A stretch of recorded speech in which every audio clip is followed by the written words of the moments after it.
It's been such a long time since Boston led the way. It's more than a feeling. It's Mike and Tom to start the day. The heart of Massachusetts should be freedom, justice, and liberty. Freedom-led pilgrims from Plymouth Bay. Salem trials had justice too late. The sons of liberty spilled the tea, and then the redcoats spilled their blood. The shot heard around the world rang out from the Bay State. Boston's strong and ready to defend. It's where revolution started and ends. It's been such a long time since Boston led the way. It's more than a feeling. It's Mike and Tom to start the day. Quincy Market, Freedom Trail, Charles River, Boston Harbor, Bunker Hill, Griffin's Wharf, Fenway Park, Omar Charge. It's been such a long time since Boston led the way. It's more than a feeling. It's Mike and Tom to start the day. Boom. That's from my buddy Mikey. So, I hope everyone's having a wonderful day. Of course. Crazy stuff. Crazy times we're living in, I tell you that. Crazy times. Trying to find something here for you all. Trying to remember who sent it to me. That was Howie Carr. Yeah, the Howie Carr thing. See that, you guys? There's a vote. Don't know if you've seen it. It's on Twitter.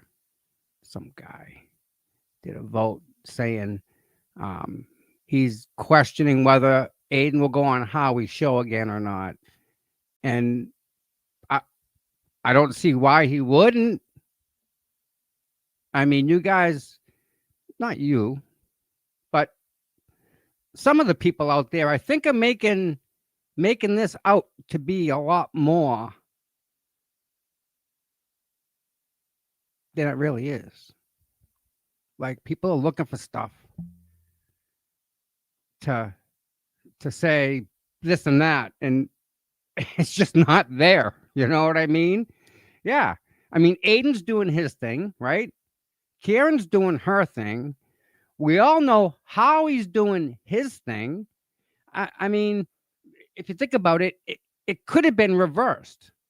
Aiden could have asked Howie on the show to promote a book that he was writing without Howie knowing, you know? So, either way, I think people are just making a little too much out of what Karen and her team are doing, we'll say. Because you got to realize, too, is that's a team effort over there. They have multiple people giving multiple input to multiple situations, you know? And Aiden's a one-man show. I mean, everything you see is his creation, you know? And if you haven't bought tickets, hey, John, how you doing? Yeah, Mike's doing good. Please he needs some prayers, everybody. Please just say a prayer for Mike. That's all I ask. Yeah. But I totally lost my train of thought. Oh my. Back to what Aiden was doing. I mean, Aiden does his stuff. Howie does his stuff. Karen does her stuff. And you know, sometimes they come together. Sometimes they click. Oh, the Wilbur Theater. If you haven't bought tickets, you absolutely have to buy tickets. It would be good to sell out. I think that's the proper way to I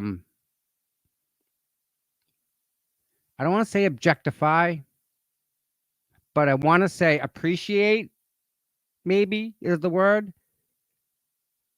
Because, I mean, he did a lot. He went to jail. Say what you want, okay? Whatever you can say. It's probably true. May have some factual basis in it. say what you want, but you can't say he didn't do 60 days in jail where you cannot leave and you are monitored 24 hours a day being watched. He did that. And he didn't do it necessarily for Karen Reed as much as he did it for you and I, being able to sit here right now, right here, doing this exactly what we're doing.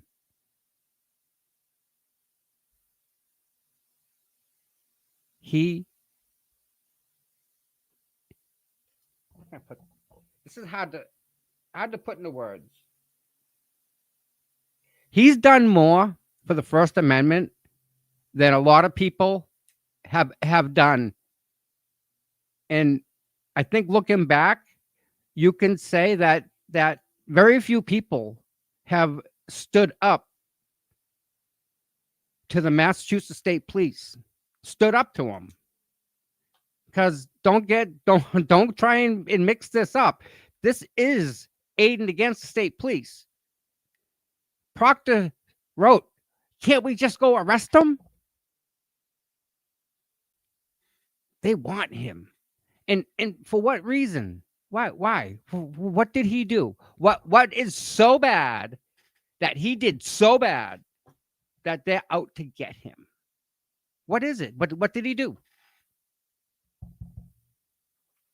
He asked Jen McCabe a question. Nothing else. No more. No less. He scared them. And they freaked out, hit the panic button, and arrested him, thinking that'll shut him up. I don't think they thought that one through at all. But if you don't have people like Aiden to say, "Hey, look at this. This is wrong." If you don't have people like the Canton Nine who are standing up saying, "Hey, this is wrong." If you don't have those people, what do you have? You have them in charge, being able to do whatever they want against you because they don't like you, and that's it. No other reason. You don't have to break a law. Aiden didn't break any laws. It wasn't, here's an order, don't go near this person. Don't go near Jen McCabe. Here you go. He never got that. And then to break it, he didn't break the order that wasn't there to begin with. So the fact that the mainstream media isn't covering this really tells you all you need to know. John, I would love to go, but I do not have a ticket. And I'm a solo, so kind of going alone is kind of a weird feeling type of a thing. and I wouldn't want to go and take away from all the work that Aiden and Auntie Deb have done. Actually, Aiden's done a lot, but I'm pretty sure you're going to be surprised at what Jimmy's been doing in background. Jimmy's a smart dude, and I think you're going to see in here a lot of different things that you aren't expecting, and it's going to be Jimmy in rare form. I think it's going to be yeah.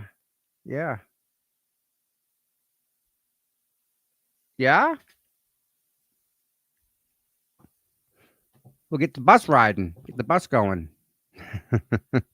I have no problem driving. It's just I don't have a ticket, and I kind of like when I say I don't want to take away from that, like I don't want to be someone that's people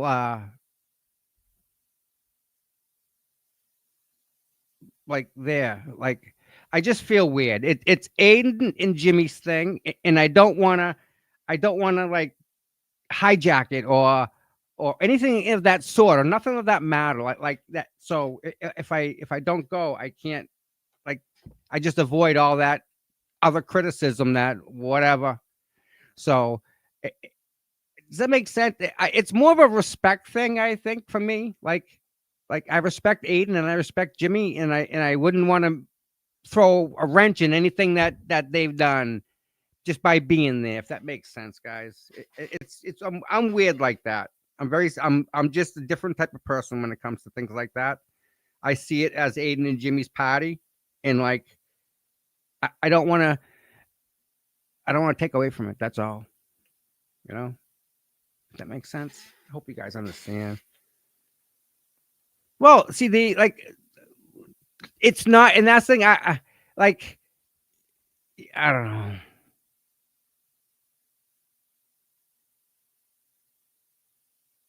It. I'm odd. Let's just say that. How about this? You ready? Make this even easier. You guys ready?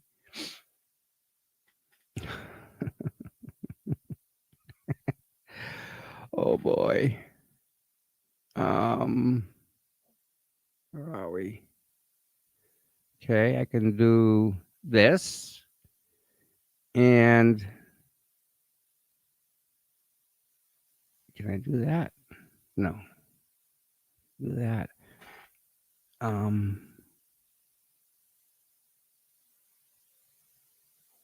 Hold on. Where is it? It's gone. Oh my God. Okay, let's do this. Paste. There you go. Phone line's open. Well, right? But am I really part of that, or did I just document that? Right? Like I showed the world everything I could with my camera. Like that to me, that was my job. Like that was my assignment. Film Karen Reed, film what they're doing to Aiden, film what they're doing to the Canton 9. Right? That was my job. And I did the best I could do. And you know, there's no what do you call it? There's no manual for any of this. This is all like just fly by the hands. Well,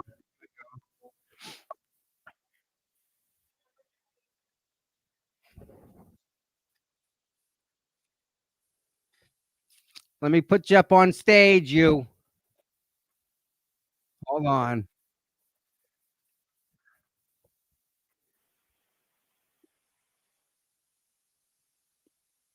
All right. Can people hear you? I don't know.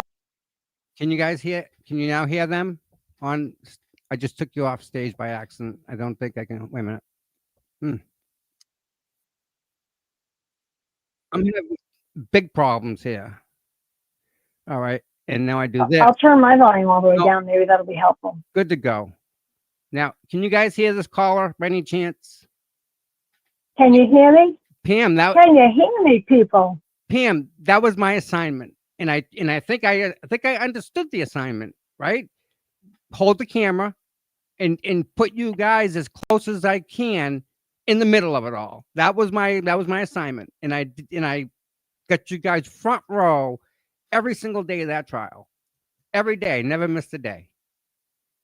And that was my job. So, hello. Good morning. How are you today? I'm fine. How about you? Doing good. Yeah. Why are you telling them that you're odd? They already know that. What do you mean? You just said I'm an odd duck. I'm like, you tell them stuff they already know. Yeah, well, it's all right. They already know that, dude. Yeah, true. Good. That's why they love you. That's why they're here. That's why we're all here. Yeah. Okay. I'll buy that. You don't have to. It's free. Oh, Peppa. Please, Peppa. Thank you so very much. Isn't she the best? She is. She's She's the best. No. Pepper's the best. Listen to me. She's and you ask the bomb why, JD. and you ask why you're number 3. You just sorry, but she rocks. She is awesome. She should be number one. No, close. So, Okay, well, yeah, happens. Are you going to the Wilbur Theater, Miss Amy? you know that I can't. I don't have a car to drive. I didn't know if you were going to get together with people and figure out a way. No, that's okay. That's okay. I hope that everybody that's going is going to have a blast Oh, you know they will. and take pictures outside before they go in.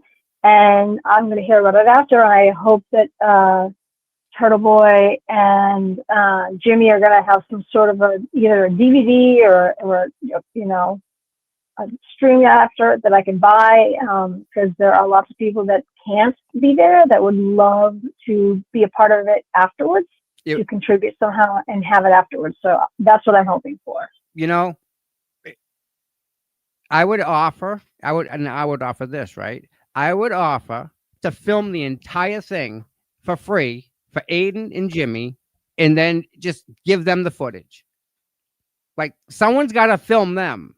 Like, instead of them filming like one another, you need I'm thinking you need like a third person on the outside that because he's gonna be in the crowd. Like, he's gonna interact with the crowd. So you're gonna need someone to run around with the camera and stuff. So I volunteered for that. I haven't heard back though. So Yeah, I don't think they want anyone filming anything. He's been very clear about no phones inside there, and if you bring a phone in, to be respectful. He wants it to be like he just wants people to like enjoy themselves and not be worried about filming stuff with your phone. I kind of agree. Like, it's not like it was back in the day. Don't you remember back in the day, Great Woods, you went to a show, you enjoyed the show? you had to. If you put your phone up, you were like cast eye. Remember if it Well, rained? first of all, wait. Shh, back up. Back in our time, you didn't have a phone to put up to. You had a lighter. Well, You didn't put a phone up back in our day. You went to the show, you had fun. Yep.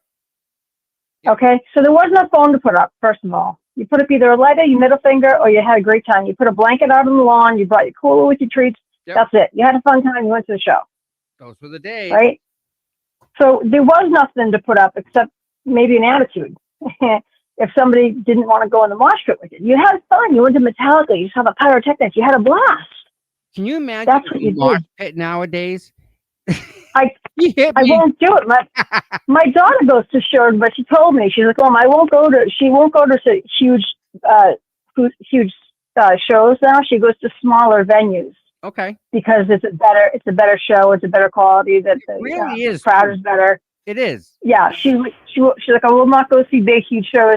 First of all, the tickets are way too expensive. She's like, they look at anal about you can't bring this, you can't do this, they pat you down. She's like, I go to smaller shows. It's way more, lax. Absolutely. Yeah. And the she has a better time. thing I think is good, but at the same time, I think it would be a shame not to document what Jimmy's work. Because a lot of I agree. I agree. Jimmy is a smart, funny dude. And to not have those laughs, I love Jimmy. in those moments, granted, to not be there in person, that's one thing, and you got to buy tickets. But to not capture that for them, for Aiden and Jimmy, for Memorial. Did you watch? Did you watch Jimmy's show the other day about his story about Josephine? No, I didn't see on his that. birthday. No, what day was that? What? On his birthday. It was on his birthday. Excuse me. So Jimmy, I need more tea. I missed 2 days, and I don't know which ones You have to go back and watch it was on his birthday. I believe it was his 37th birthday, and he talked about the whole story of his Josephine. You could have ripped my heart out and thrown it across the street. It just touched me. And I'm not even a cat person, but after the end of that, I wanted to go adopt every cat that there is on the North Shore. I'm like, I'm going to go bring them all home. Yep. I'm not a cat person. I was a cat person. By the end of the show, I'm like, that's it. Adopt all the cats. It's funny. He came down when to the first trial, and people just love that guy. Like, they just gravitate to him. You should have seen it. He's like butter. He's so good. He was just standing there, and then people are like, like they put it together, and it was kind of cool. It was really cool to see it. He's a doll. So yes, I agree with you that it should be filmed, but it should be filmed by somebody that's not invested in it like we all are invested. Because if you go, honestly, you should sit back and enjoy. You shouldn't have to be the one recording it. You should be able to sit back and enjoy because you've been a part of this yourself. So you should be able to enjoy it. Somebody who is not as invested should be the one recording it, and then that should be the person to say, "Here you go. Here's your recording, and then do with it what you will." But I'm not You know necessarily what I mean? a part of it. I was there, and I just I don't want to. Are you kidding me? I Are didn't. you kidding me? Did that just come out of your face? I didn't. Everybody in the chat, Purple One, if No. you think that just came out of his face and he deserves a smack. I Are didn't. you kidding me right now? I should see all ones in the chat. No. No, You absolutely have been a part of this. Aiden did something. Microdots. Yes, he did, but you just Right. I just held too. the camera. That's the easiest How thing in the world. How many videos, excuse you, are you still talking? How many videos did I see of you out there? None. Rude as a can read. None. Honest, None. there are plenty of them. Be quiet. Camera. Do I need to drive? I know where you are, dude. Do I need to drive down there? You know where I am. I don't have a car. Well, I'm just saying in my head I'm driving down there. but no, like that's funny. That's why I'm not going to show not the car. I don't think I did anything to impact or to change or anything like that. Like I held the camera, right? People watched. Okay, great. That's what was supposed to happen. But like as for doing something, Aiden did something. He paid a price for it too. Like to say that I did something, I didn't necessarily do anything. I just held the camera. Is that you see where I'm coming from? Like I didn't do it like Karen. I didn't say, "Hey Karen, this." Yeah. Whereas Aiden could put things together and say, "Hey, you may want to look at that." Yeah. Fundraiser. That was for John. That was John. We had 24-hour fundraiser. But either way. So listen, Amy, up. Yes. You got a call coming in. I was gonna. Well, you go get it. I'm gonna get it, but I'm gonna put you out. There's only one phone line, so. That's fine. That's fine. I know. I'll chat with you later then. I love you. Have a great day. You too. Call from Kathy. Hi, Kathy. Hello. Can you guys hear? How are you? Good. Can you guys hear Kathy? I'm just want to make sure before we get going. Okay. I'm pretty sure that I keep the window open and they can hear you. I think. Okay. Can you guys hear Kathy on the line? Anybody? Hello. Hello. I'm here. All right. So how's your day going? Very well. I was just listening to everything that everybody's saying, and I, in my opinion, want to give my opinion about you and Tom. You and Mike, excuse me. Do you remember when you got dragged across the street by a cop? Yeah. Won't forget. Okay. My legs were dangling off the ground. Yeah, I remember that. Yeah. I was standing on the wrong side of the sidewalk that day. Well, point is, I've never seen that kind of crap before with a cop anywhere. I've never seen a lot of stuff going on with cops, how they sit there and think they have a right to touch people who pay their salaries like they do down there. Yes, they're out of control. And they were yes. allowed to be out of control. Yes. And so you're saying that, each and every one of you who have, you went every day on your own. Nobody said, hey, go down there and do this. You decided that it was your job to help us all see what was going on.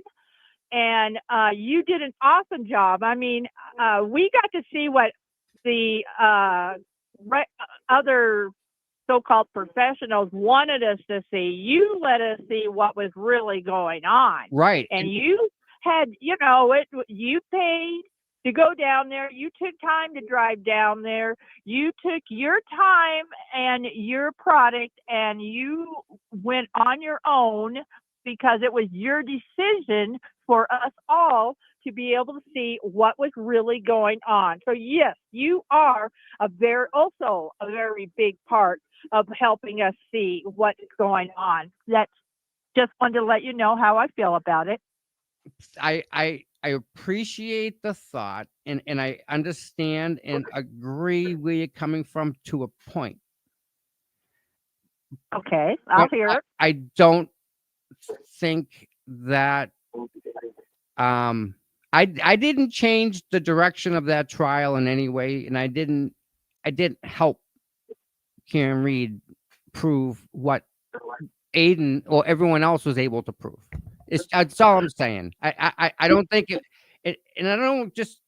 It's just how I think about it. It's just how it is. I've done this before. I'm hearing you.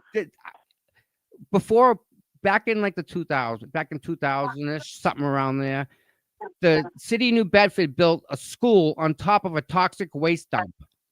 So I fought the town, and I wasn't getting anywhere with them. So then I brought it to the DEP, which is the local. I wasn't getting anywhere with them. Then I brought it to the Environmental Protection Agency at 1600 Pennsylvania Avenue, and they listened to me. They read my letter, and they sent me like a quick response team, and were able to clean up the whole contaminated area the whole time, with the city not having anything to do with it, because if they did, that means they'd be responsible.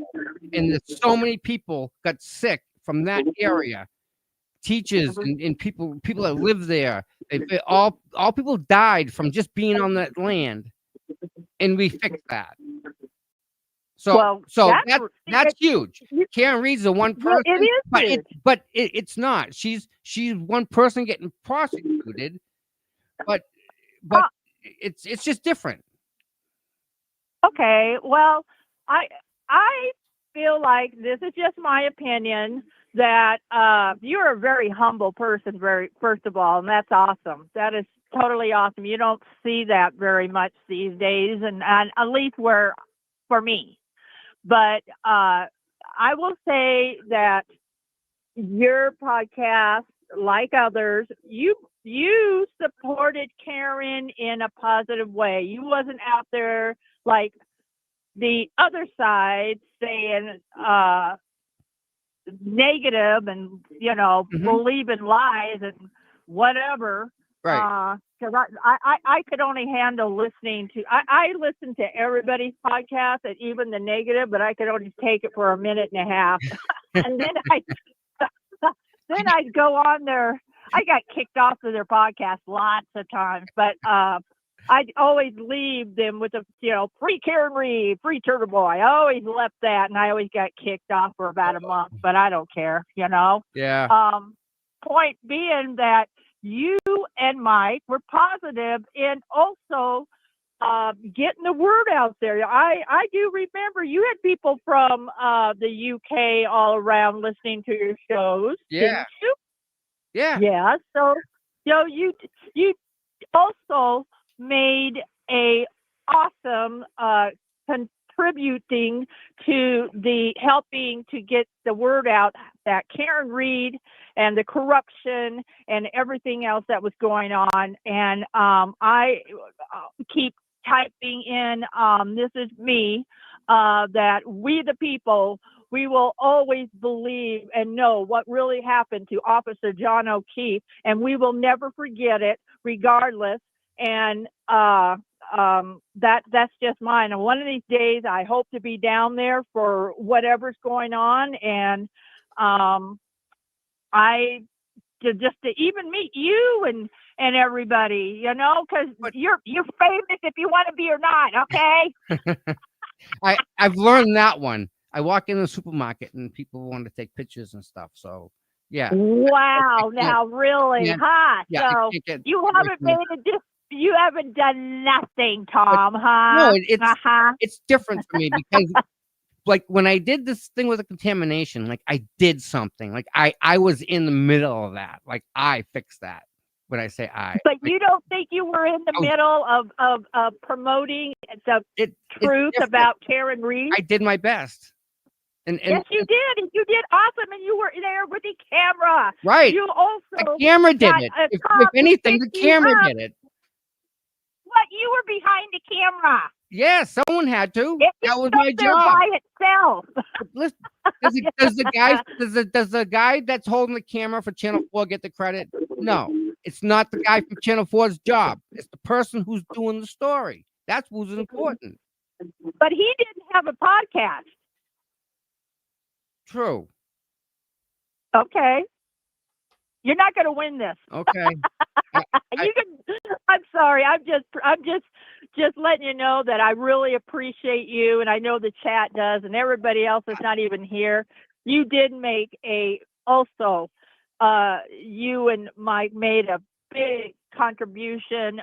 You always had receipts. You always were the ones that came out with what was the next thing and what was going on before anybody else most of the time, because you were there and you guys were just awesome.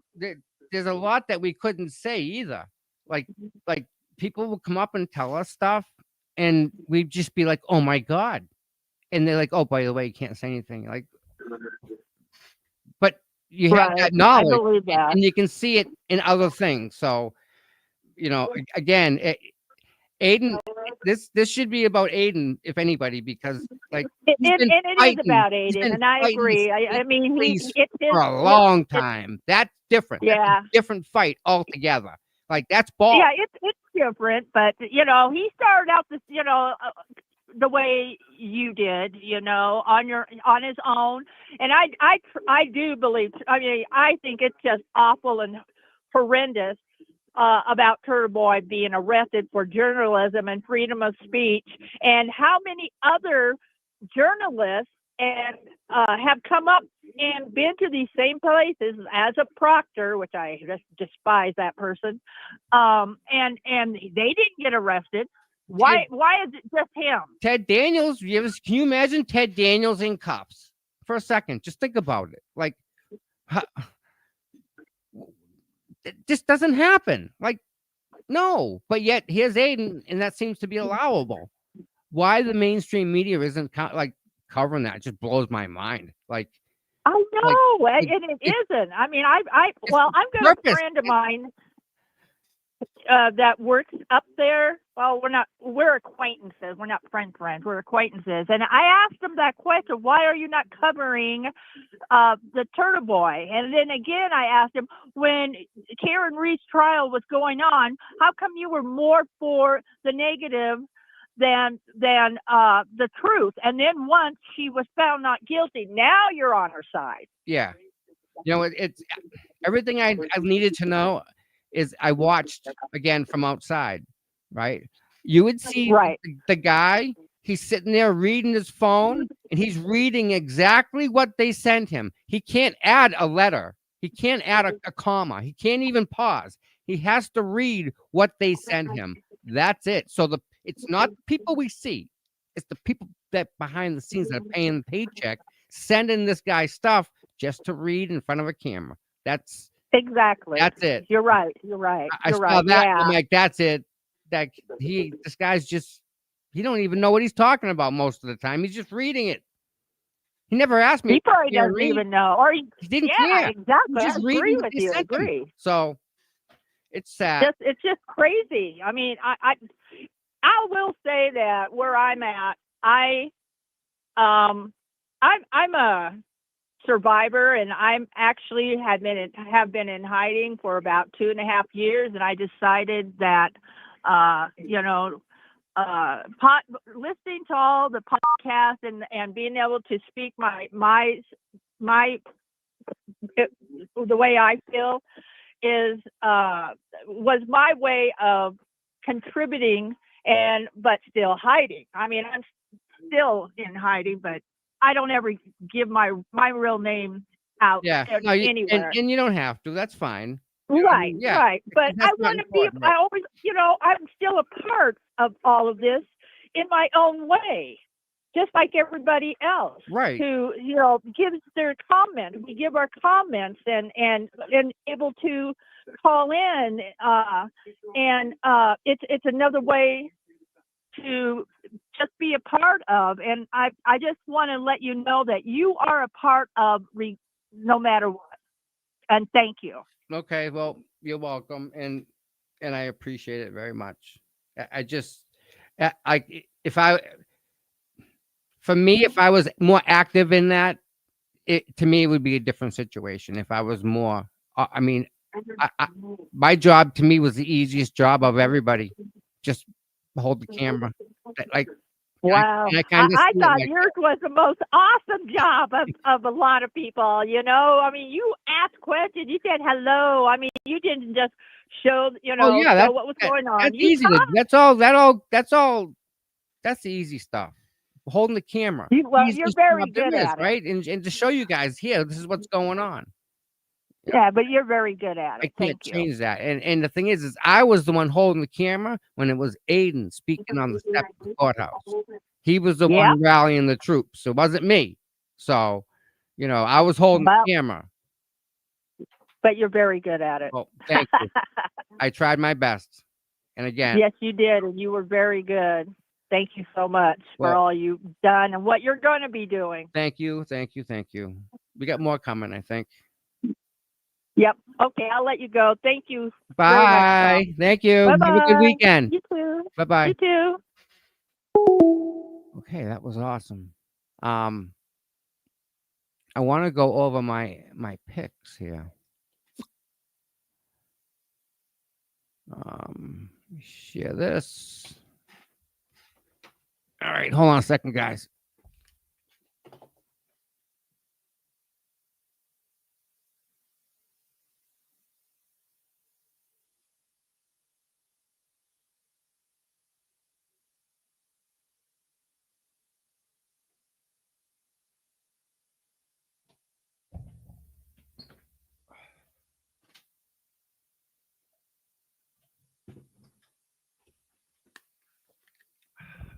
All right, here we are. Hey, there you are. Glad to see you doing good. I mean, you're in all the time. Yeah. Thank you for the prayers for Mike. I really do. I do appreciate that very much. So, up to 8 people now, right? All the voting's done. All the other people have been voted, cast off the island. 8 people left. Jen McCabe against Morrissey. Krusty against Higgins. Proctor against Bev. And Tully against Fake Victim. Blue paint region. Okay. Jen McCabe versus Michael Morrissey. Guys, you got to vote. I gotta go, Jen McCabe. It's a gut thing. I had to. Next, Krusty and Higgins. Well, that's not even a. There you go. That's an easy vote there. Absolutely. Because again, who's more Ratchet? Proctor versus Auntie Bev.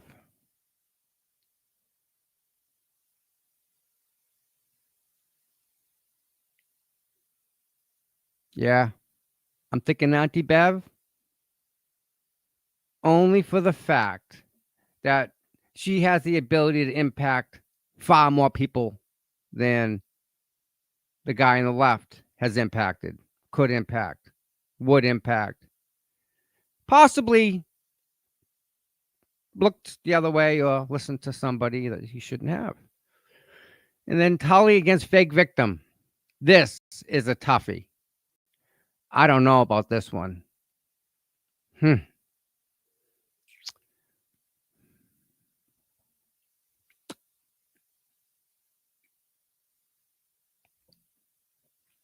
Tully really hates Aiden.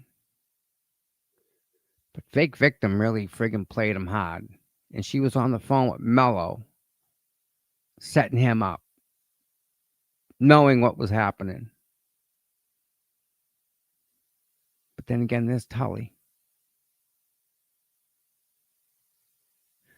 I got to go Tully with my gut.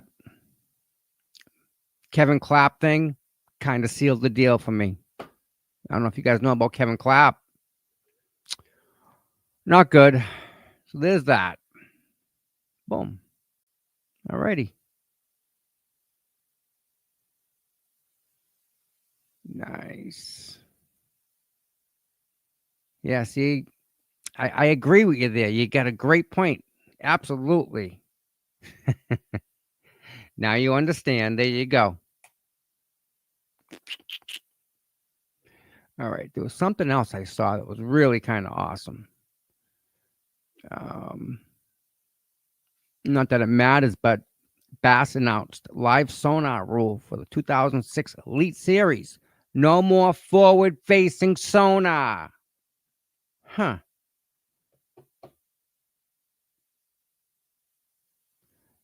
Forward-facing live sonar will only be permitted in up to 5 of the 9 regular season Elite Series events.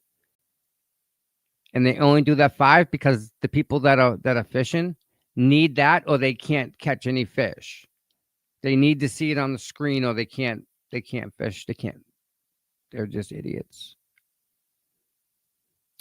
So let me share this page for you. This is kind of cool. I'm not sure if you guys seen this. This channel here, Veroscope. Veroscope, right? Veroscope, yeah. He does some body language stuff, right? And I was watching one on Kelly Deaver. Really interesting stuff here. Good evening. Welcome to Veroscope. Today we're going. So, I don't know if you guys want to hang out and go over this. I would like to, because it's some pretty. This guy puts it together like perfectly, and he does body language, language itself. He breaks it down. He's great. He's really freaking good. And he, man, you got to ask yourself, why would she lie? Why would she lie on the stand? She said something. If she said that she saw the Sallyport cameras when she was working at that desk, if she said that she saw them, that means what she told Alan Jackson was true. That she saw Higgins and the chief, and whomever else, spend an exorbitantly amount of time with the rear of Karen's car. Why would that be? I'll tell you why. One of the reasons why, I think, because I think they didn't know how to take the taillight out of the vehicle.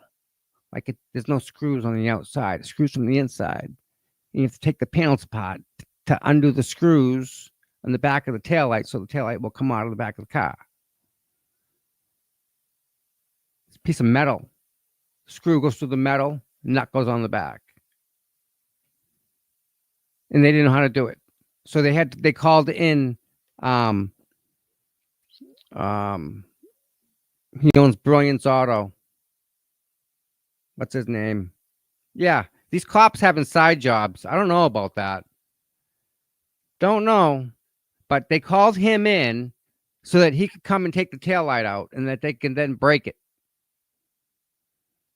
So, needless to say, this video here is quite awesome. And let's listen to a little bit of what he says. Going to be analysing the case of. Before we do anything, I must say, please subscribe and give this guy a like and a thumbs up. If you guys, the name of it is Veroscope. If you do a search on YouTube, it'll come up. I'm going to be talking about this guy's work, and I want to give him, what is it, the journalistic. He made this. I'm going to give him Wanless. That's correct.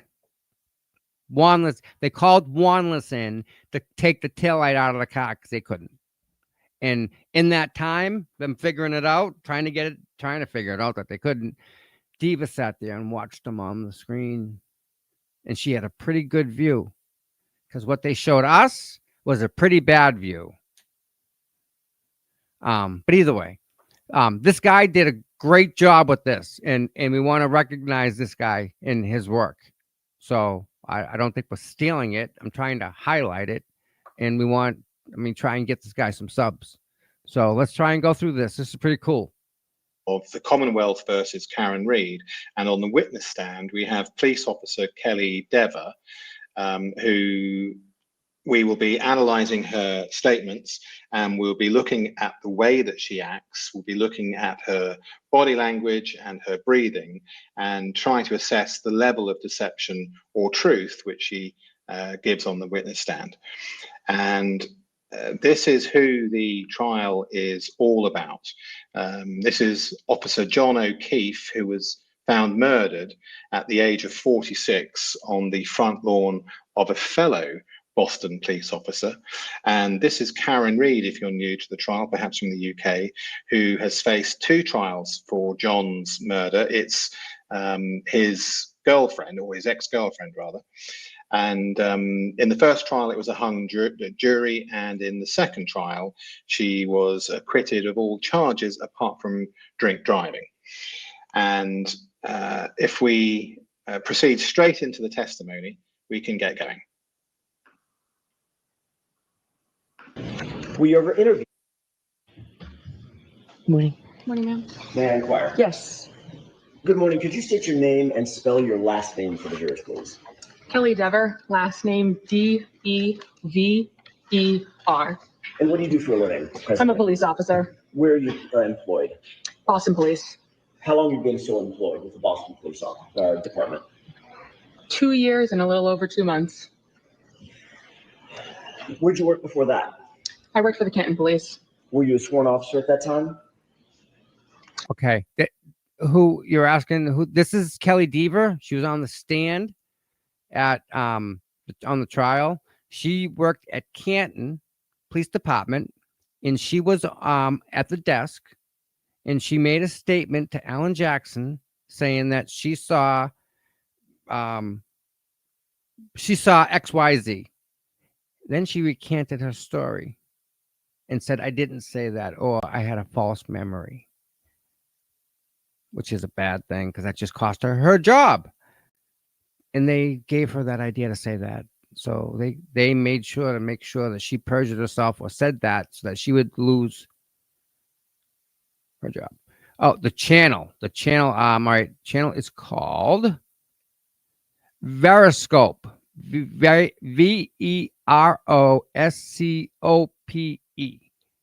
Veroscope.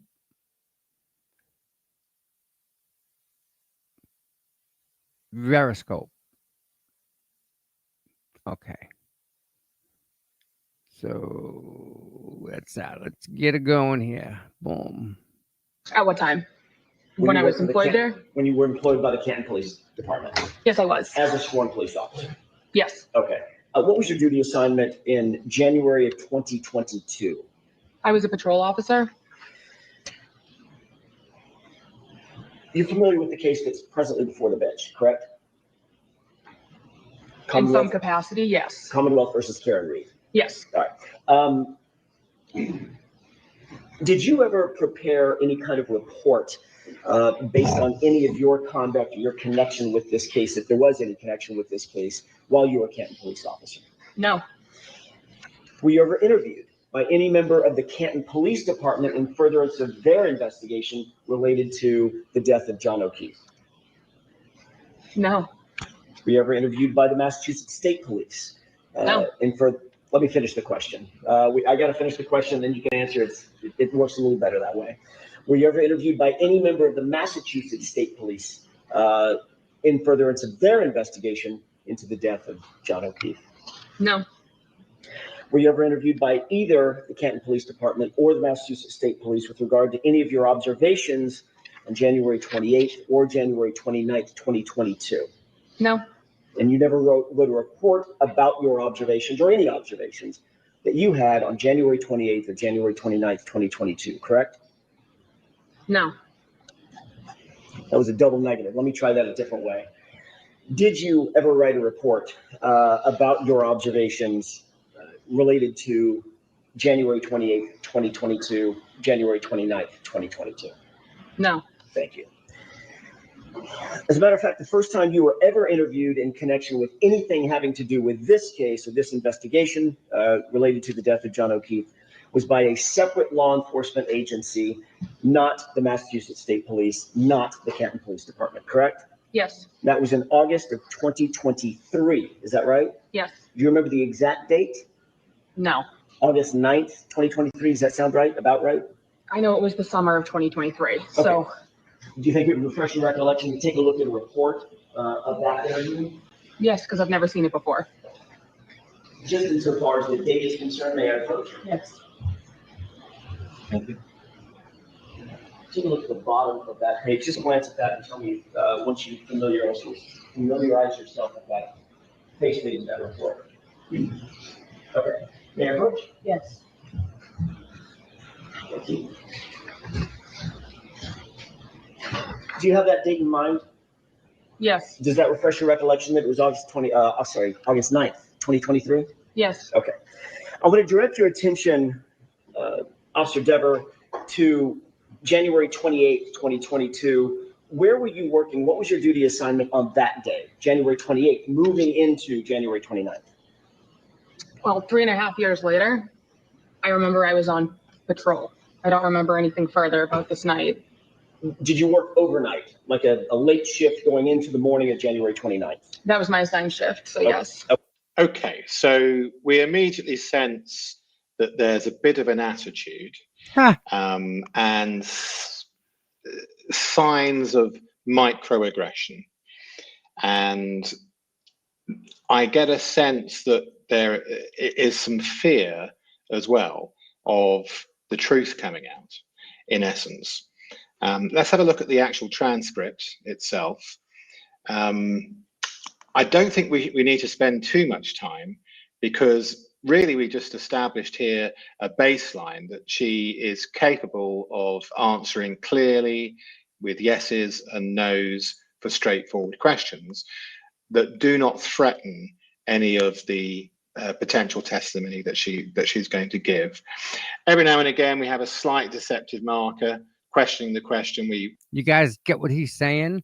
All those questions that were just asked are all baselines. She knows how to say yes. She knows how to say no. Here's a question. Yes. Here's an answer. No. But so she knows that. They just set that guideline right there. They just put that together, and this is where it gets great.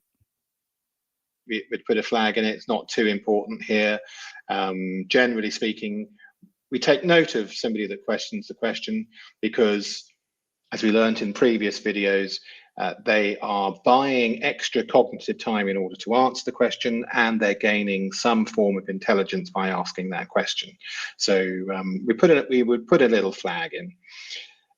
But generally speaking, the first part of her testimony was fairly simple. No real deceptive markers.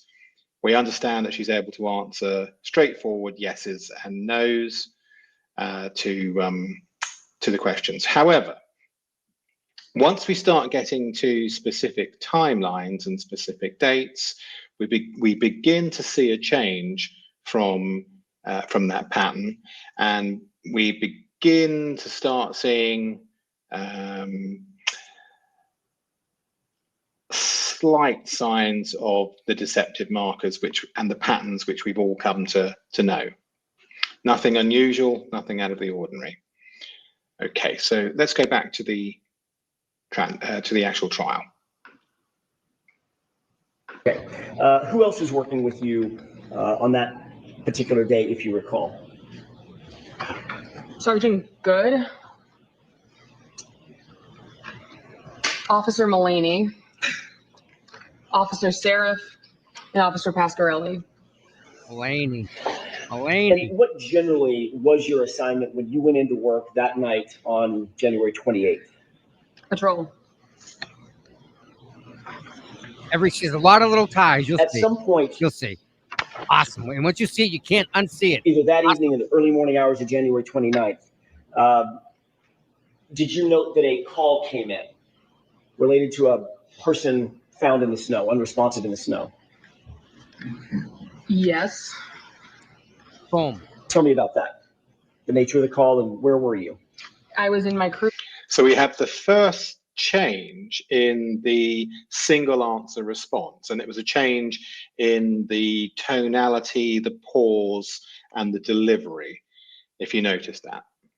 That's the first change we have in the pattern of the single answer response. It's almost reluctant. Would you agree? User, a call came in that said person in a snowbank, something along those lines. Immediately followed by that transmission, my sergeant requested that I come to take over dispatch. Is that Sergeant Good? Yes. Okay. Did you, in fact, respond back to Canton PD to take over dispatch? Yes, so I was already in the parking lot of the Canton Police while this took place, so I was already at the station.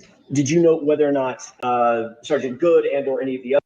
She was in the parking lot of the police station getting paid. Sleeping. Others responded to the location while you stayed back to handle dispatch at the police department? Yes, that's why I went inside so he could respond. Were you aware that Sergeant Good, did you have any knowledge at that time that Sergeant Good was familiar with or knew who Brian Albert was? Objection. Sustained. Did you know who Brian Albert was at No. that time? No. Do you now? He's Because of familiar this with the name. case, yes. I spoke over you. I'm so sorry. Based on this case, are you familiar with the name? The name, yes. Okay. Did you know Kevin Albert? No. Oh, the detective Kevin Albert. Yes, I did. Correct. How did you know Kevin Albert? He was a detective for the Canton Police. Were you aware of his relationship to Brian Albert at that time? No.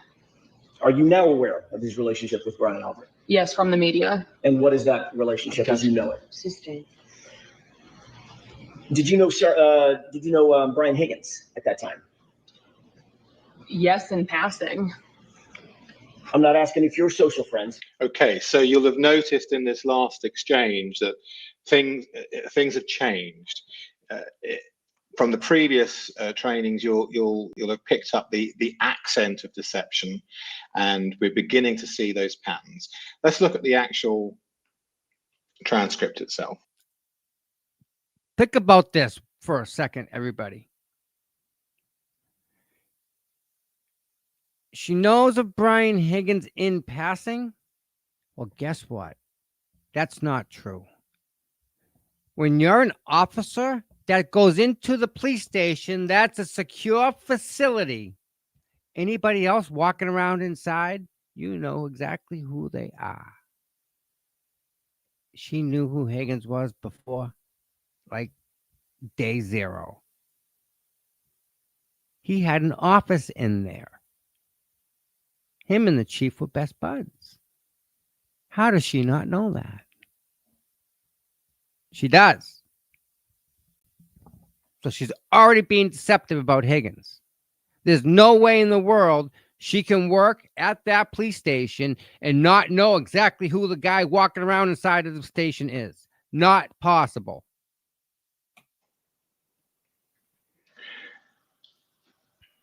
So here we have the beginnings of some of the patterns which we've seen before. We mark reasons why in blue.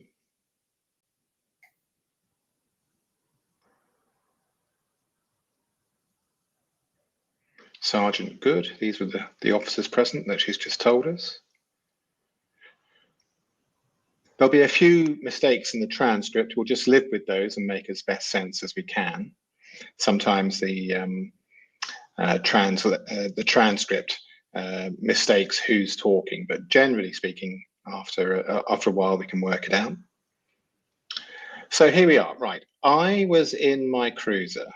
A call came in that said, "Person in a snowbank," something along those lines. Immediately followed by that transmission, my sergeant requested that I come to take over dispatch. Okay, so the pattern change has moved on from the singular yeses and nos.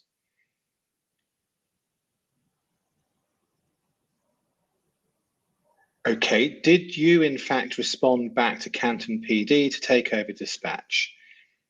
Yes, so reason why.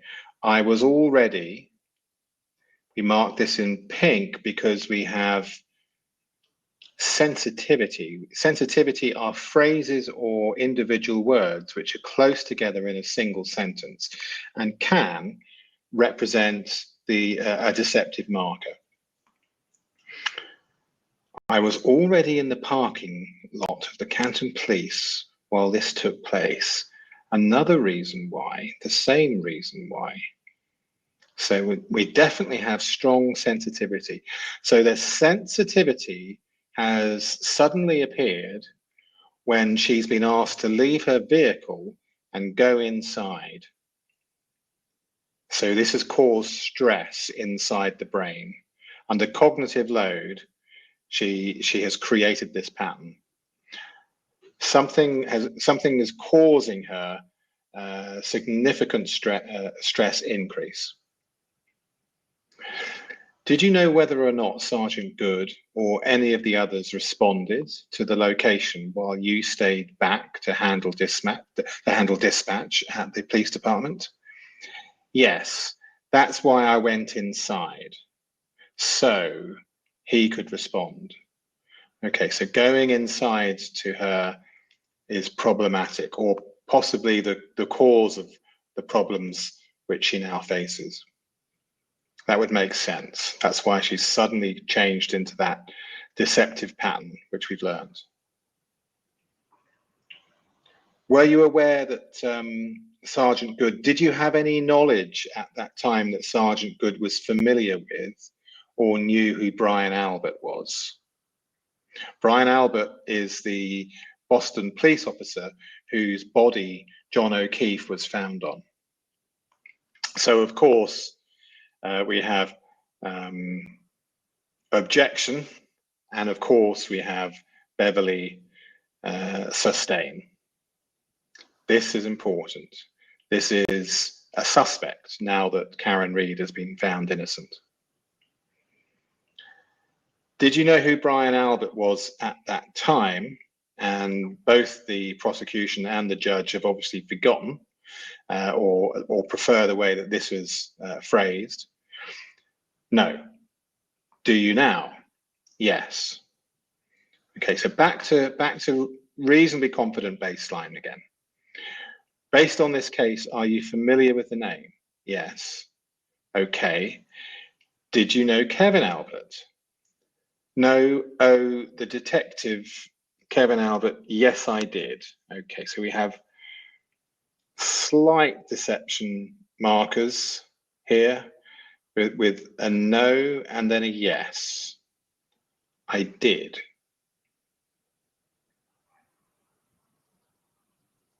Slight distancing as well. How did you know Kevin Albert? He was a detective for the Canton Police. Were you aware of his relationship to Brian Albert at that time? No. Are you now aware of his relationship with Brian Albert? Yes. And here we have a reason why from the media. So we put in a flag as a small potential deceptive marker. Let's carry on with the actual transcript. Asking if you knew who he was. Yes, How'd you know who Brian Higgins was? he had an office in the Canton Police. Was he a sworn police officer? Not for us. Was he a sworn federal agent? Yes. Worked for ATF? Yes. Okay. How long had you known and been familiar with Brian Higgins? Say, for instance, by sight, to be able to recognize who he was. Sometime during 2020 is when I was probably first familiarized with him, because that's when I was employed with the Canton Police Department first. Okay. Pass him in the hallways, hi, bye, things like that. Yes. Sustained is to form, Mr. Jackson. Understood. Did you know him by sight? Yes. Could you recognize him if you saw him? 2.5 years later, no, but at the time, yes. I'm not asking you about right now. I'm asking you back in January 2022. Could you recognize him by sight? Yes. Did you know who Kenneth Berkowitz was? Yes. Who's Kenneth Berkowitz? He was the chief of the Canton Police. Obviously very familiar with him. He was your boss, correct? Yes. When Sergeant Good instructed you to take over dispatch, explain what that meant. It meant I walked inside and I sat down in a dispatch room. Describe the dispatch. So a strange little smile there, wasn't there? A strange little duper's delight in a way about to reveal itself. Let's catch up with the analysis. So, yes, in passing. So minimization. She wants to keep away from Brian Higgins. Yes, in passing.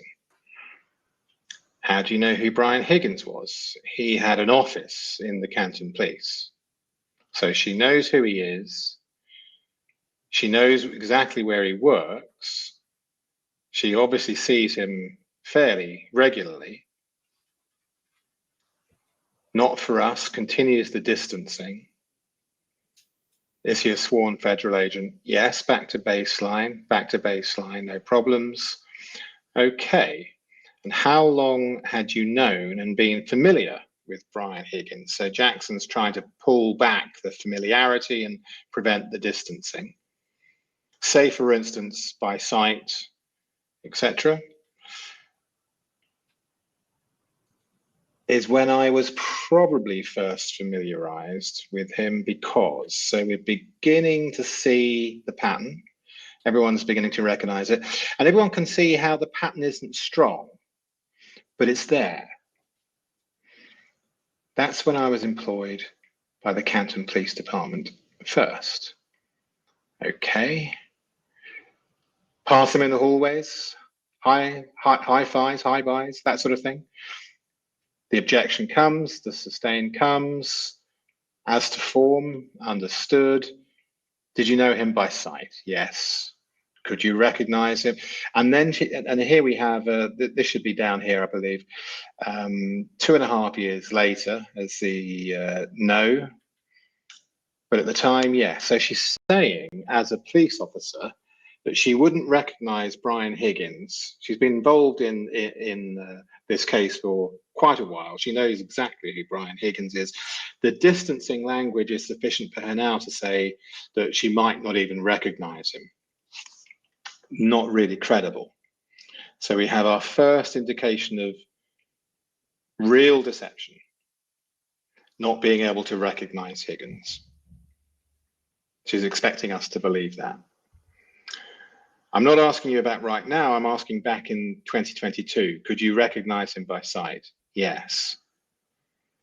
Okay, but now she's asking us to believe that, and the first trial had gone on, that she might not recognize him now. So no, not credible. Our first genuine, significant deception. Did you know who Kenneth Berkowitz was? Yes. Who was he? He was the chief. Okay. Obviously very familiar with him. Yes, back to baseline, no problems at all. Okay, let's carry on. Baseline is important to establish, so we haven't wasted our time. What did that array look like? There was chairs and computers. Monitors? Yes. Does the dispatch area also have The smile before, I think. of that day? All right, time out. Let's go back where we were. In essence. Let's Okay. You guys want to hear about something really freaking crazy, not right? Massachusetts auto policy. Have you guys seen what you're paying for car insurance? I'm shocked at what I'm paying. I'm blown away. I should be paying $800 a year. I'm not. I have no speeding tickets, no car accidents. I'm a step 9. I've been a step 9 since you could be a step 9. I've had my license since 16 and a half. I've driven probably close to 1 million miles across this country. not gotten in any accidents, and I'm driving an old car that I have the title for, that even if it got hit and got totaled, it's still not even worth what I paid for it. And I'm paying 3 times what the car is worth. How? How is this possible? I'm sorry. We'll be talking about that later. Well, absolutely, because the people are that do pay the insurance are paying for the people that don't have the insurance. Think about that. All right. I'm sorry. I just had to vent because I've been calling, trying to get different rates. And someone, I guess, got an email saying, you actually have really good rate. I'm like, how? How can be paid 3 times what you should be paying a good rate?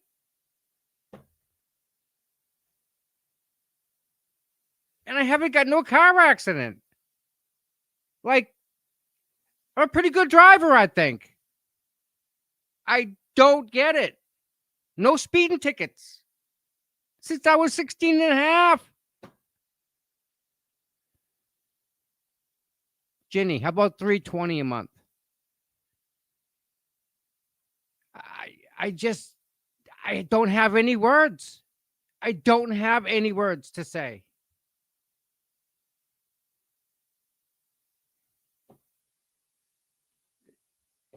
All right, let's go back to reality here, right? I know Kirby. Yeah. All right, I'll give them. I'll definitely give them a ring. I have my policy and everything. It's just it blows my freaking mind at what they expect people to pay for car insurance. See, I don't want to know what you're paying on a new car. I don't even want to think about it. I don't something decent like a Audi or something like that. Like something that if you get hit, you got to get fixed because the car's worth more than that. That's not the case here. You just keep going. Like, I just don't have words. And then better yet, the same rate goes on the car that's older, a 1988 300ZX. Same rate. I'm paying the rates of a drunk driver, and I've never had a drink or nothing like that.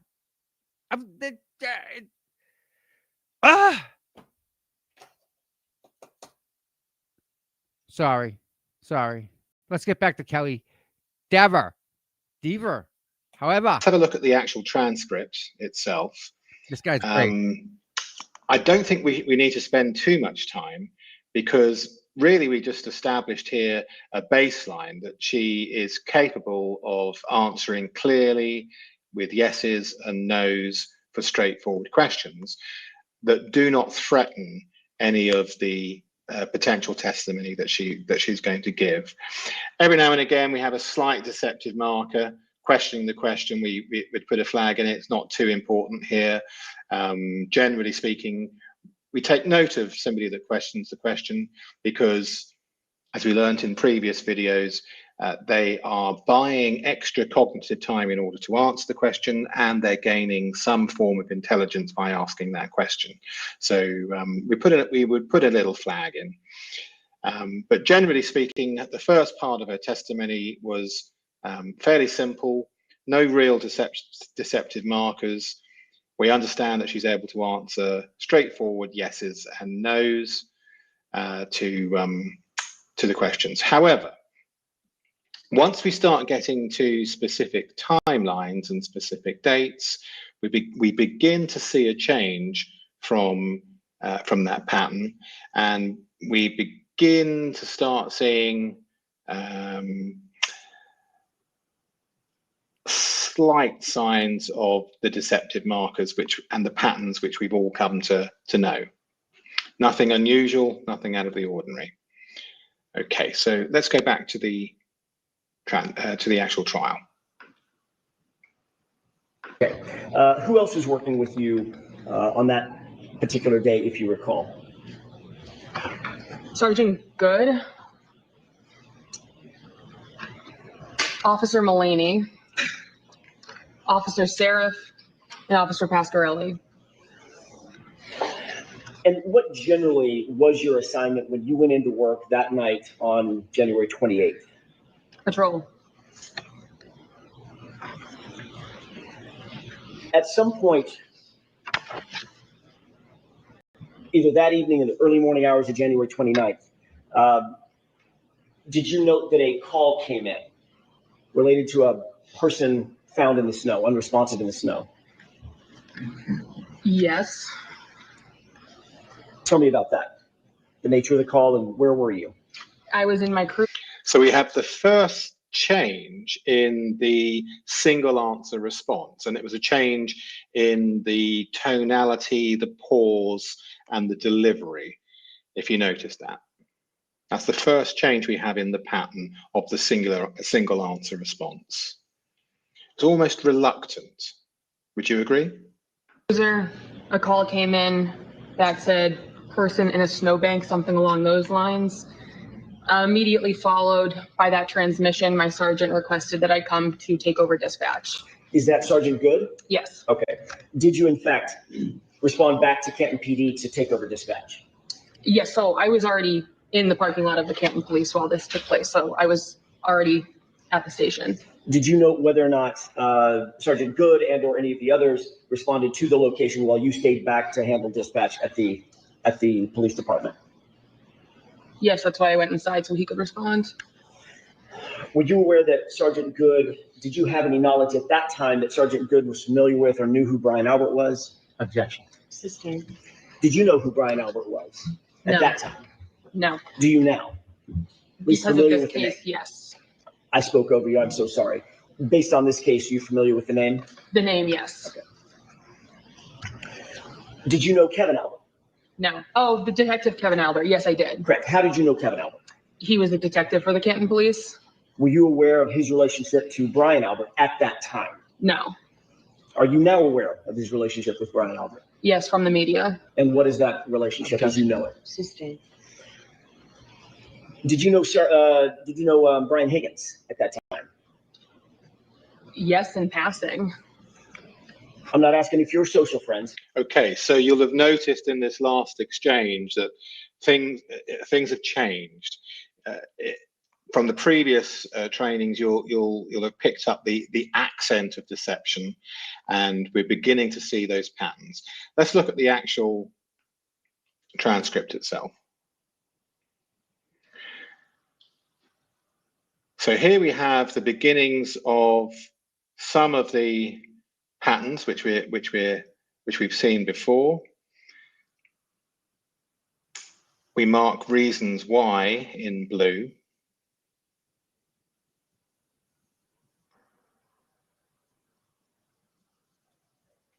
Sergeant Good, these were the officers present that she's just told us. There'll be a few mistakes in the transcript. We'll just live with those and make as best sense as we can. Sometimes the transcript mistakes who's talking, but generally speaking, after a while, we can work it out. So here we are. Right, I was in my cruiser. A call came in that said, person in a snowbank, something along those lines. Immediately followed by that transmission, my sergeant requested that I come to take over dispatch. Okay, so the pattern change has moved on from the singular yeses and nos.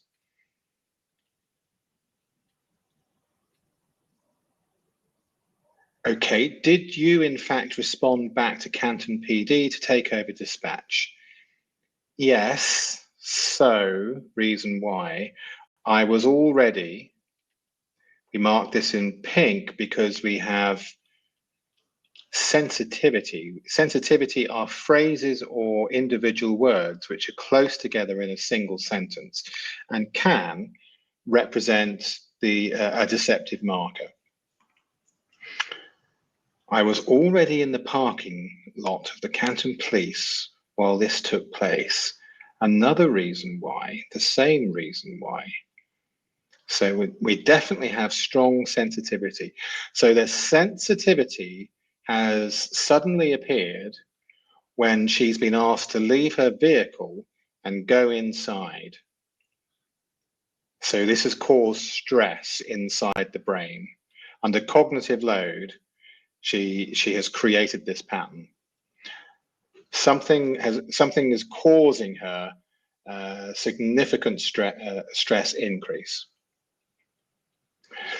Did you know whether or not Sergeant Good or any of the others responded to the location while you stayed back to handle dispatch at the police department?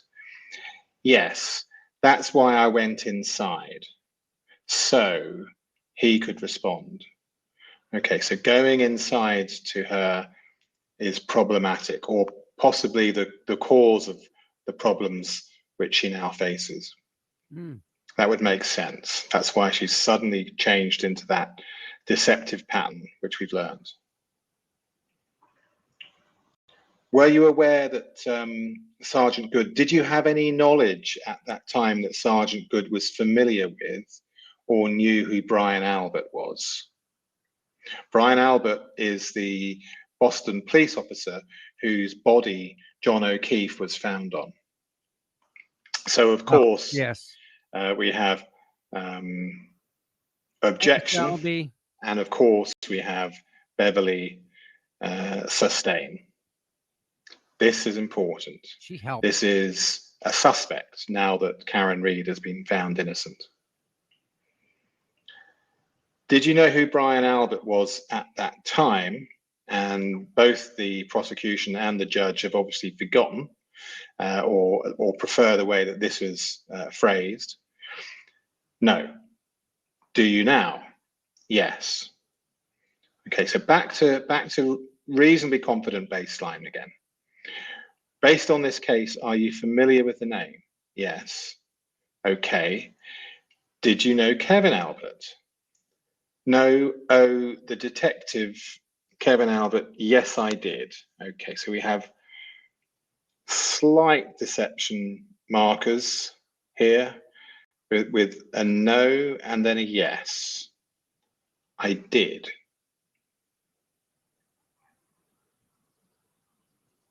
Slight distancing as well. Yes, Gail. How did you know Kevin Albert?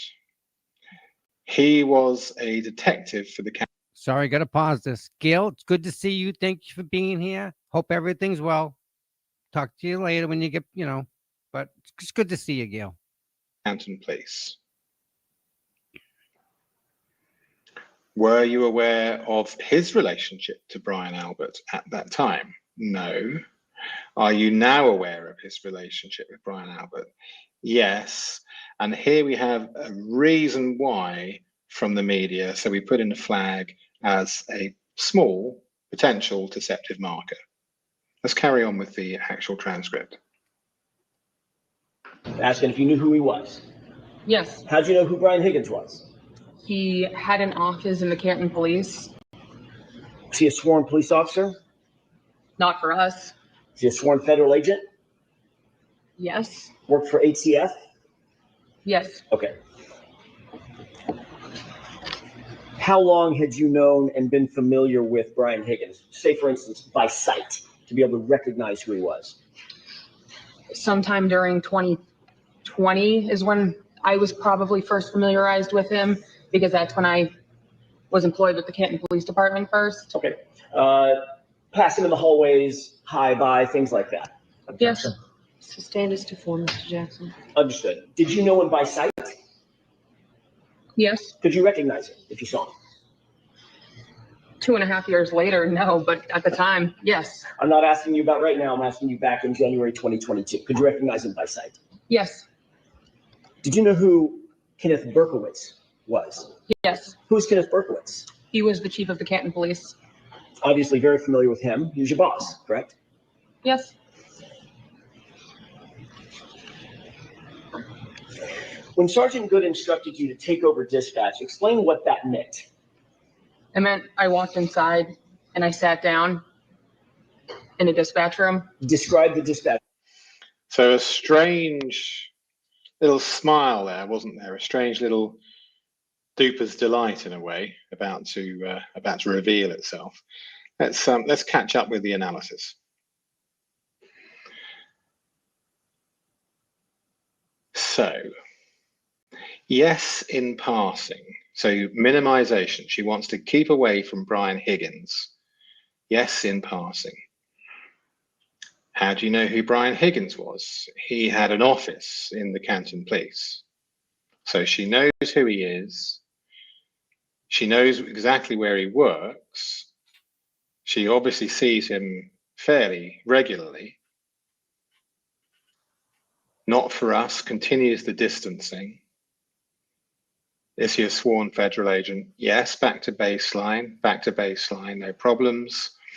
Okay.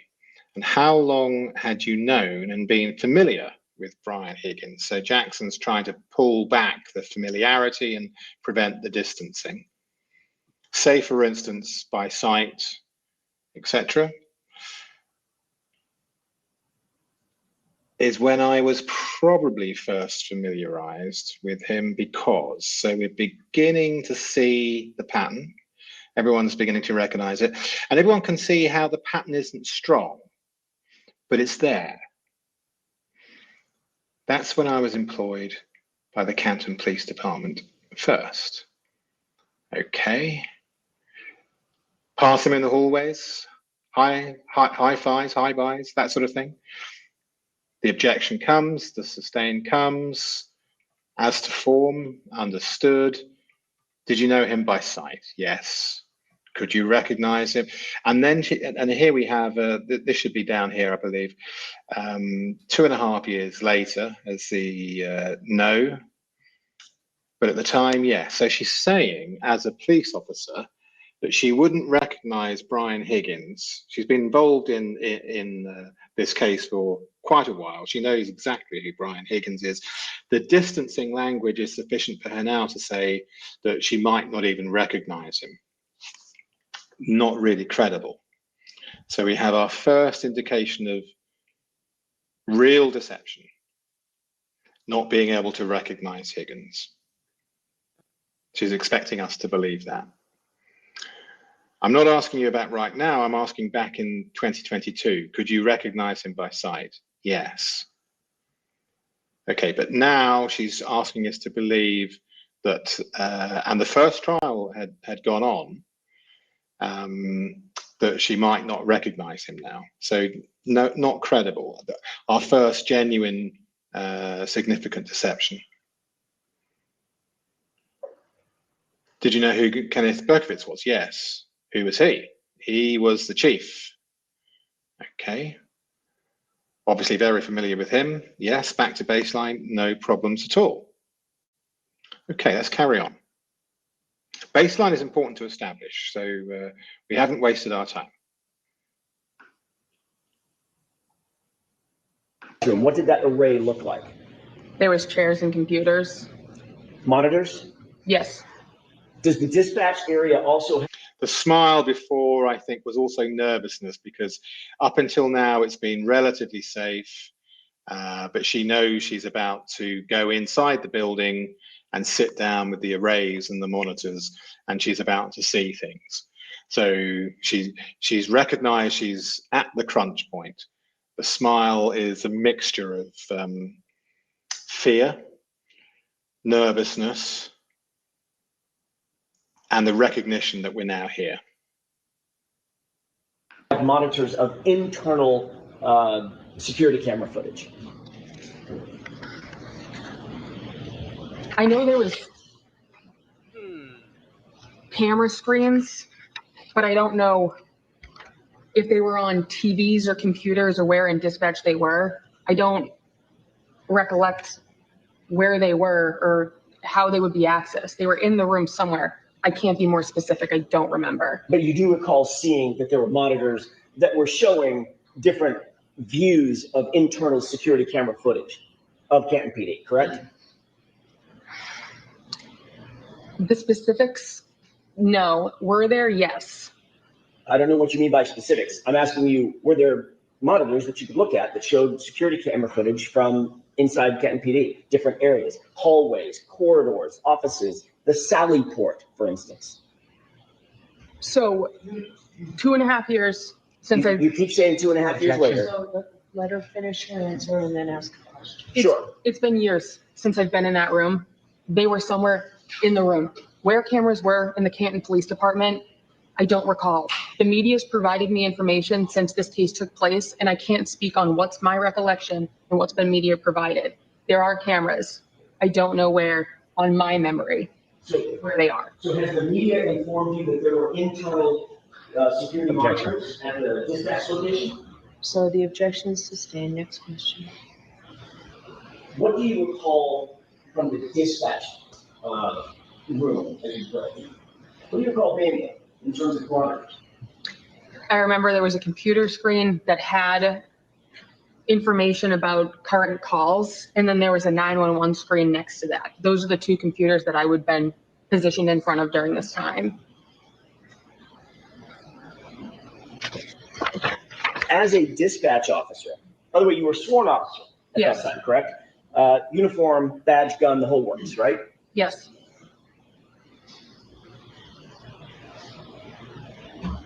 Had you ever been in the Sally port at Canton PD? Yes. What's the Sally port? A Sally port is a garage, essentially. Okay. You were aware that the Sally port garage had a camera, a security camera? It would make sense because that's where we bring prisoners to drop them off. Well, more than just makes sense. I'm asking you, do you recall that it had cameras that serviced the Sally port garage? Security cameras. It's where we brought prisoners, so there would be cameras, yes. Okay, you're saying there would be cameras. I'm asking you, were there cameras? According to the media, yes. Oh. I've seen the footage, so yes, there were cameras. Yeah. All right, so hold on. So I'm going to strike the officer. You have to answer the question based on your own independent knowledge. Okay? And if you don't have them, tell us. But you can't reference what you know from the media. All right. There were cameras in the Sally port. Thank you. Ms. Dever, do you want to be here tonight? I have no relation to this case, I so didn't ask you that. Okay, let's catch up with the analysis. I think everyone can agree with me that it's highly unusual behavior, and she is desperate not to be pinned down to the fact that she's A, inside the building, B, sitting at monitor screens, C, that cameras are showing the video that they're picking up on these monitor screens, D, that she is aware that there are cameras in the Sally port, and E, who's in the Sally port, including the vehicle of Karen Reed, and they're saying, and the prosecution is saying that the vehicle is the murder weapon. Complete avoidance, almost to the point where she's phobic about it. Highly deceptive. Let's look at the actual transcript itself. Highly deceptive. So, does the dispatch area also have monitors of internal security camera footage? So we're completely off baseline. And for those who have been learning forensic linguistics and statement analysis with Veroscope, we immediately start to see the pattern. We immediately start to see the sensitivity again. But look at this, we have triple sensitivity. I know there was camera screens, but I don't know if they were on TVs or computers or where in dispatch they were. So we can... Who cares? Who cares whether or not the image is put on an LCD screen or a plasma screen or a computer screen or whatever screen? It doesn't matter. It's the image on the screen, Kelly. we can see from the deception that she does. I don't recollect where they were or how they would be accessed. Deception. They were in the room somewhere, so she's contradicting herself because she can't quite entirely lie clearly. I can't be more specific. I can't be more specific. Okay, so here we have the admission as to why. In effect, I can't be. I don't, and then to try and shut down the whole thing, I don't remember. So the whole answer is deceptive. But you do recall seeing that there were monitors that were Jackson's having none of it, that were showing different views of internal security camera footage. I mean, she's sitting at these cameras, watching what's happening on the videos, and can clearly see what's happening in the Sally port. However, if she lets us know, there's going to be real problems for her. And let's not forget, we're dealing with a murder trial. We're dealing with a police officer who's been murdered. Yeah. We're dealing with the fact that he was murdered at a police officer's home and the same police department that she works for. Mm-hmm. And, you know, things happen. You know, mistakes occur, and she is possibly in genuine danger. You know, it might be an accident or people late to a call, but she's in danger and she recognizes that. But you do recall seeing that there were monitors. The specifics, no.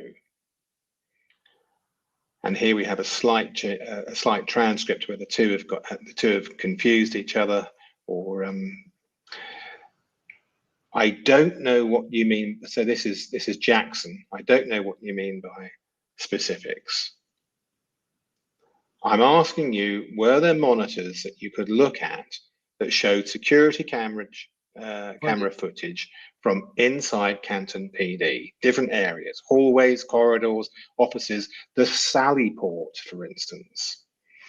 She doesn't like that because we know that she can see what's going on in the Sally port. Of course. We have deceptive marker, reason why, and then she tries to give the 2.5 years since Jackson cuts her off. You keep saying 2.5 years later. So, and then Beverly Canone, the wonderful judge, interrupts and says, let her finish her answer, which is a fair point, to be fair, and then ask a question. Sure. It's been years since I've been in that room. So here we have our deception pattern. They were somewhere in the room. Where cameras were in Canton Police Department, I don't recall. The media's provided me information since this case took place, and I can't speak on what's my... Ooh, so here we are. She repeats this pattern of I can't. She's telling us that I can't speak. This is the unconscious truth. I can't speak on what's my recollection. And what's so she's telling us provided? If we isolate here and here, I can't speak on what's my recollection and what's being provided by the media, which is the hokey excuse. There are cameras.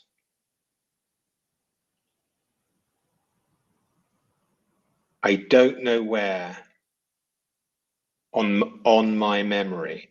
So here we have linguistic fracture, cognitive overload, and an unconscious admission. I can't speak on what's my recollection. So theoretically, what would be the reasons that she can't speak? And I believe that there's a mixture of intimidation and a mixture of unsaid threat. And I believe she believes that the threat is very real.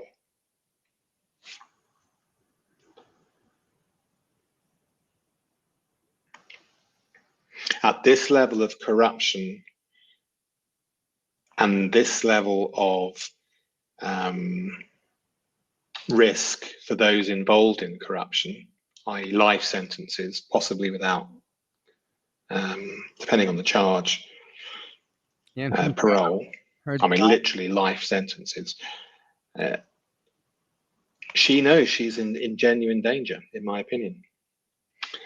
Makes sense. So has the media informed, so Jackson now is having none of it again. So has the media informed you that there are internal security monitors at the dispatch location? In other words, the desk that you're sitting at in front of all the... Real quick, that comment right there. Can you just for a second imagine looking at your boss and knowing that all this is bad, all this is dirty, and he's in on it too? We'll get to him later. He said, I never mentioned Karen Reed together. You telling me you're the top cop? One of your guys got murdered on the front lawn of another one of your cops, and you don't know nothing about the dead guy? Huh? Time out, guy. Time out. You're the leader. You don't know nothing. You're in the trenches here. You're on the street. You're on the street so hard they beat your ass up. They mistaken you for a friggin' whoever. Now you're the friggin' chief of police and you don't know nothing about no Karen Reed? Really? Okay. These security cameras and all these security monitors that you have for years. The objection comes, sustained comes. Next question. What do you recall from the dispatch room? What do you recall being there in terms of monitors? Now she says, I remember there was a computer screen that I mean, this is being this is dragging blood out of a stone. I remember there was a computer screen that had information about current calls. Yeah, 911. And then there was a 911 screen next to that. So suddenly the memory returns perfectly well. Two monitors in front of her, not the security system. Those are the two computers that I would. So she's not saying that she was in dispatch. That I would. One is called being positioned in front of Hello. During this time as a dispatch officer. That's right. Okay. You were a sworn officer, etc. Yes, back to baseline. Have you ever been in the Sally Port, Canton PD? A dragged out? Yes. What's the Sally Port? She tells us. Okay, you're aware that Sally Port garage had a camera, a security camera. Yeah. And here again, how she forget? Get her to admit that she's sitting in front of a monitor that is seeing everything that's going on. So difficult for her to tell the truth. It would make sense, reason why that's where we bring prisoners in to drop them off. Jackson's having none of it again. Well, more than just make sense, I'm asking you, do you recall that it has cameras that serviced the Sally Port garage, security cameras? And she still won't answer. So she says, it's where we brought prisoners. So how would you there not would know be where cameras. And then finally she gives up and says yes. How? Like it's an impossibility. We've established that there are cameras that can view what goes on in the Sally Port, and we've established that she's sat next to a monitor that sees it all. Yep. Phew. All that. Okay, you're saying there would be cameras. I'm asking you, were there cameras? According to the media, yes, I've seen the footage. So yes, there were cameras. Wow. Hmm. Let's have a look. I asked you if you want to be here today. Objection, this isn't direct. So it's your witness. I understand. She can, no comments, just questions. Not, I understand that. Do you want to be here today, man?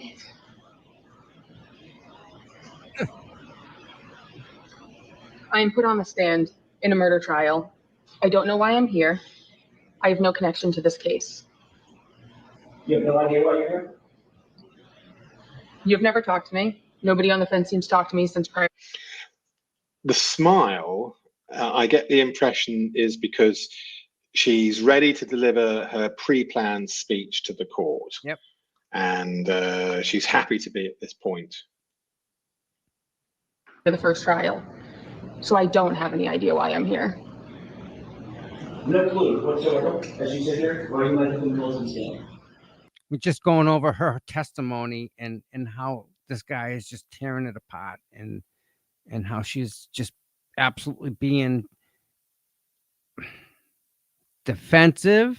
She's being, oh boy, a lot of different words, we'll say. No. Are you uncomfortable testifying? No, it's part of my job. You're a professional police officer, correct? Correct. That means you're a professional witness to a certain degree, correct? In the crimes that I've gone on the stand before, yes, I have been. And you understand the oath? Yes, I do. What is that oath? The oath is to tell the truth. The whole truth and nothing but the truth, correct? Objection. Sustained. All fair. Is there more to that oath? When you raise your right hand? As a witness? An objection. So we see it's Look right at him. Okay, She looked right at him. Bang. quite incredible. Oh, okay. I'm sorry.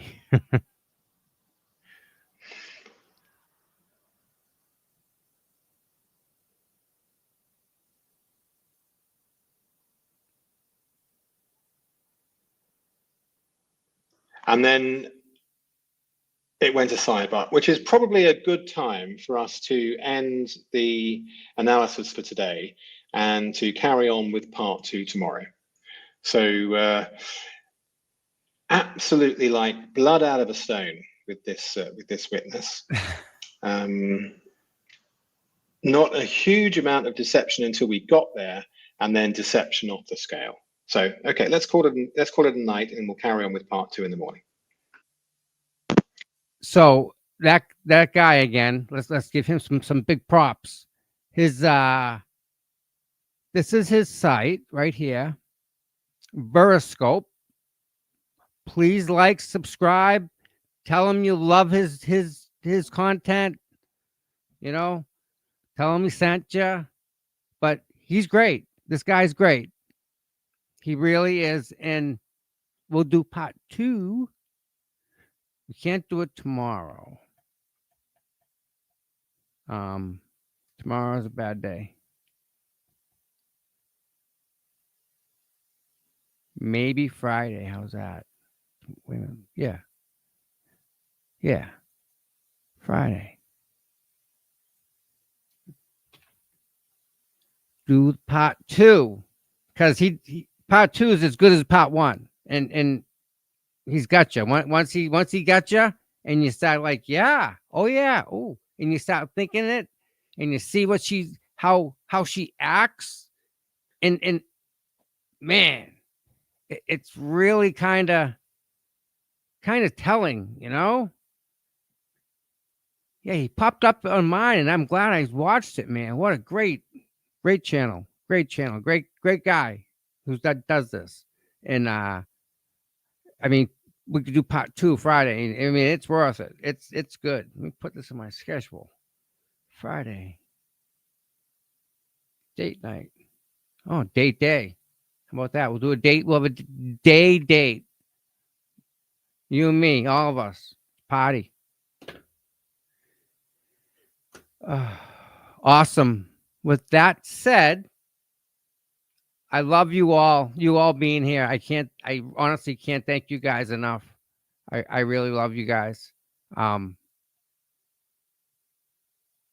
know, I don't know how else to say it, but yeah. You guys do this for you guys. It's kind of fun. It's fun. All right. All right, guys. With that said, say a prayer for me, say a prayer for Mike. And you all have a wonderful, wonderful day. Thanks for all being here, and we'll catch up with you Friday. Love you.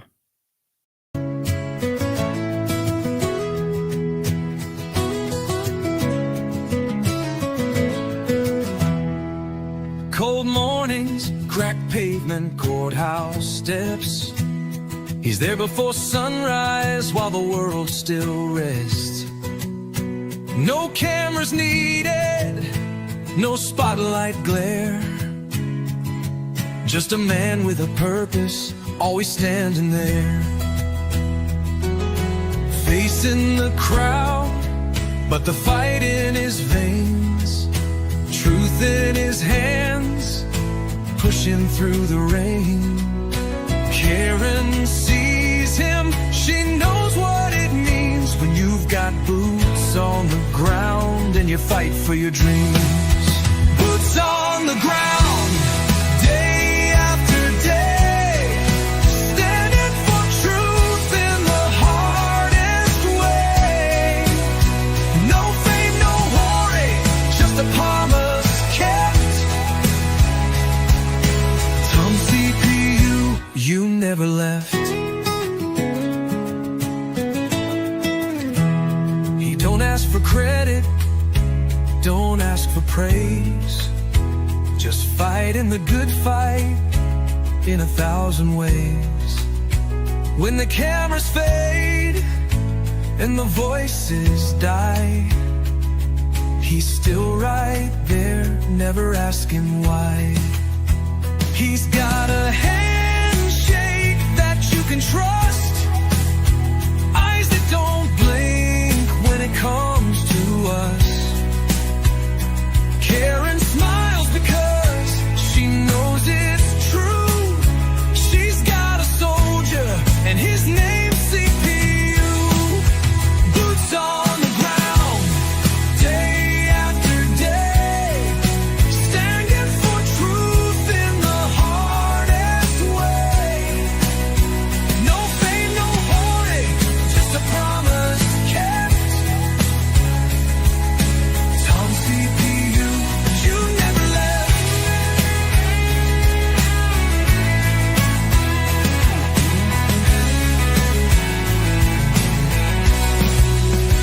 When the courthouse is empty and the crowd's gone home, Tom's still walking, he's never alone.